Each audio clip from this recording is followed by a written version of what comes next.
రంగారెడ్డి జిల్లా Shamshabad police station పరిధిలో murder కలకలం రేపింది. రాళ్ళగూడ సమీపంలో ప్రకాష్ అనే యువకుడు నిత్యం మద్యం సేవించి తల్లిని వేధించేవాడు. తల్లి ఎన్నిసార్లు తాగకు అని మందలించినా వినేవాడు కాదు. నిన్న రాత్రి ఫుల్గా తాగొచ్చి మత్తులో చంద్రకళతో గొడవకు దిగాడు. గొడవ కాస్త పెద్దగా అవడంతో మత్తులో ఉన్న ప్రకాష్ కర్రతో కన్న తల్లిని దారుణంగా హత్య చేశాడు. స్థానికులు అక్కడ చేరుకుని 100 నెంబర్కి డైల్ చేయగా హుటాహుటిన ఘటనా స్థలానికి చేరుకుని ఆర్జీఐ పోలీసులు కేసు నమోదు చేసుకుని దర్యాప్తు చేస్తున్నారు.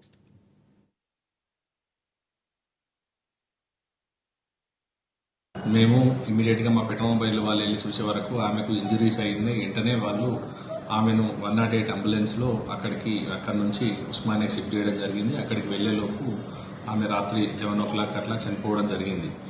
అయితే దానికి సంబంధించి ఏంటంటే ఆమె పేరు చంద్రకళ, ఆమె 55 years, ఆమెకు 2 కొడుకులు. ఒక కొడుకు ఆమె చిన్న కొడుకుతోటి ఆమె పై పోర్షన్లో ఉంటుంది. ఇంకో కొడుకు ప్రకాష్ అని ఇంకో కొడుకు ఉంటాడు, ఆ 35 years ఉంటాడు, భార్య పిల్లలు, అతను కింద పోర్షన్లో ఉంటాడు. అయితే ఆ పెద్ద కొడుకు తోటి ఆ ప్రకాష్ తోటి రెగ్యులర్గా ఆమె గొడవ పడుతుండేవాడు. అతనికి బాగా తాగుడుకు బానిసై రెగ్యులర్గా ఆమెను డబ్బులు అడగడము, ఆమెను కొట్టడము, తిట్టడం ఇట్లా చేస్తుండేది. చిన్న చిన్న పిటిషన్స్ ఉంటే కూడా కంప్లైంట్లు ఇవ్వడం జరిగింది. అయినా అతనిలో మార్పు రాలేదు. తర్వాత అతనికి 2 ఆడపిల్లలు ఉన్నారు కాబట్టి ఆ ఇల్లు ఆమె పేరు మీద ఉంది, 70 గదాల ఇల్లు ఉంటుంది, ఆమె పేరు మీదనే ఉన్న తల్లి పేరు మీద ఉంది కాబట్టి ఆ ఇల్లు కాగితాలు ఇవ్వమని అంటగలుగుతుండు.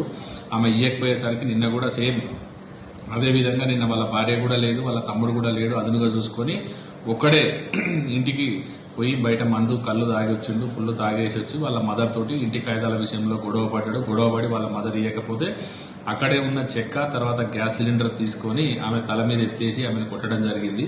ఆమె అన్కాన్షియస్లోకి వెళ్ళిపోయింది. ఆ టైంలో బీరువాల సర్దే టైంలో వాళ్ళ బ్రదర్ వచ్చింది. బ్రదర్ వచ్చి ఏం జరిగిందని అడిగేలోపు అప్పటికే ఆ బయట వాళ్ళు అతనికి పోలీస్కి ఫోన్ చేసిండు, అంబులెన్స్కి ఫోన్ చేసిండు. వాళ్ళందరూ రావడంతో ఇతను ఏం చేసిండు, అక్కడి నుంచి బయటికి వెళ్ళిపోయి ఫుల్ తాగిన మత్తులో ఉన్నాడు. ఇమీడియట్గా మా వాళ్ళు వచ్చి షిఫ్ట్ చేయడం జరిగింది. ఆమె చనిపోయింది.